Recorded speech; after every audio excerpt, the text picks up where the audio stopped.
আসসালামু আলাইকুম, আমি মোহাম্মদ আফসার উদ্দিন। আজকে এই গাড়িটা আমরা এলপিজি কনভার্সন করতেছি, সিকুয়েন্সিয়াল কনভার্সন। এখন আমরা পাইপ টানতেছি, আর এই পাইপটার ব্যাপারে আমি একটু কেয়ারফুল। এর কারণ হচ্ছে যে এই পাইপটা, এলপিজিতে পাইপ যেটা থাকে এটা কিন্তু খুব নরম থাকে, কোনো বাড়ি বুড়ি লাগলে ফাইটে যায়। ঠিক আছে, তারপরও বাড়ি লাগার এখানে চান্স নাই। আমরা যেটা নিতেছি, আমরা আপনাদের দেখাচ্ছি। আমরা এই যে ব্রেকের পাইপটারে, আমরা যে ব্রেকের পাইপটা থাকে গাড়ির, এই ব্রেকের পাইপের এখানে একটা অপশন আছে, এই দিক দিয়ে পাইপটা টানবে। আমরা যদি গাড়ির বডি বাড়ি খাই, কখনো বাড়ি খাইলে আপনার এটার সাথে বাড়ি খাবে, এই পাইপে বাড়ি খাবে না। ঠিক আছে, তারপরও ওই যে দেখেন এটা ব্রেকের পাইপ, হালকা স্ক্র্যাচ আছে, কোনো কিছু হয়তো বসা খাইছে। আমরা এই জায়গা দিয়ে নিব, ব্রেকের পাইপের এই চেম্বারের সাথে দিয়ে নিব। আর এটা চাকার সিলিন্ডার বসবে।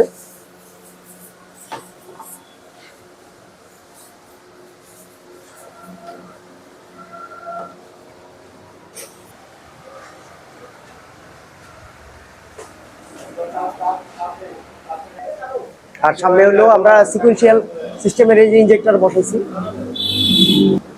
আর আপনাদের কাজগুলোরে আরো কোয়ালিটিফুল করার জন্য আমরা এই যে এই সিজার লিফটটা বসাইছি আজকে। আরো আরো কিছু ইনস্ট্রুমেন্ট আনতেছি, ইনশাল্লাহ আপনাদের সার্ভিস আরো কোয়ালিটিফুল হবে। আমি কোয়ালিটির দিকে কোনো ছাড় দিই না।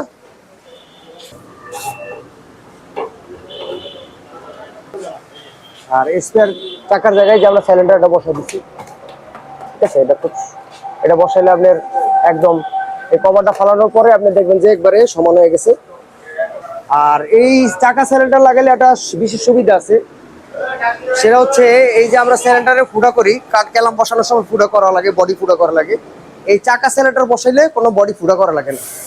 যেমন আমরা এই পাইপটাও যদি ধরেন উঠাবো, এই পাইপটা যদি আমরা উঠাই, এই এখানে রাবারের ড্রেন পয়েন্ট আছে, এই ড্রেন পয়েন্ট আমরা এগুলো খুলা এখানে